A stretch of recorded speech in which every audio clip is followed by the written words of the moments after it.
The reward for volunteering at Dragon Con. What do the volunteers get? We're going to go through the tangible and the intangible, you know, the things like fulfillment, making good friends, being behind the scenes with the authors and the celebrities, feeling like you have a say in what happens at the con beyond just buying a membership. So, the physical things. 1, in exchange for 25 hours of your time during Dragon Con, which I know that may sound like a lot, but it's really not. Remember, it is 5. You get a t-shirt. Volunteer lanyards that are only available if you volunteer and only for that. And a badge that says volunteer, so we all know who you are. During the event, we also have 2 volunteer villages, one in the Marriott Marquis and one in the West. These are really kind of cool break areas that are just for the volunteers. There's drinks, there's snacks, there's samey places to chill out, recharge your phones, and you. We do a party called Dead Dog at the end. There, the con feeds everybody dinner. There's music. It's generally pretty fun. We also have Volunteer Appreciation Day. This year it's at Dave & Buster's. The last couple years it's been at Dave. Dave & Buster's is really fun because Dragon Con and MomoCon rent out the place. MomoCon's our sister. And it's just our volunteers for 5 hours. The con feeds us, unlimited video games, lots. On the intangible, this can vary a little bit more by department. You get networking. You get to, if you're in literature things, you get to bump in and meet authors as you're setting up the rooms and stuff like that. If you're in Dragon Con TV, you get whatever they do.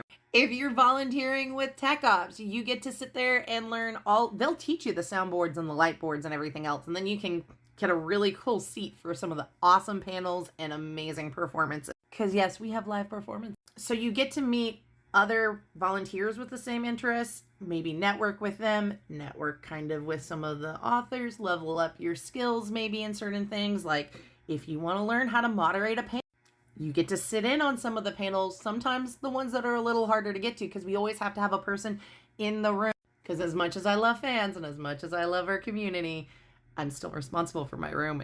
And every director knows you need to have somebody in. If you want to learn more about what volunteering in each individual department is going to look like and what kind of the intangible benefits and unofficial benefits are, go to the volunteer meeting, check out the volunteer forums online. We have them on like almost every platform. It's an amazing group and you get to have this sense of being in a smaller community within the bigger community of Dragon Con, and you get to have a little bit more say and influence in how things go at the con, not just for you and your friends, but for lots of other people too. If it wasn't fun, I wouldn't be a director because that's a lot more work.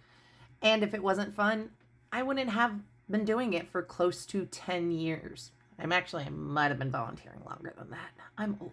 But we do have volunteers who've been doing it for 35, 40 years. It's Dragon Con 40. We've had them since the start. So if you have any questions, you want to ask something more detailed about what I said or something else, let me know in the comments. You can always private message me.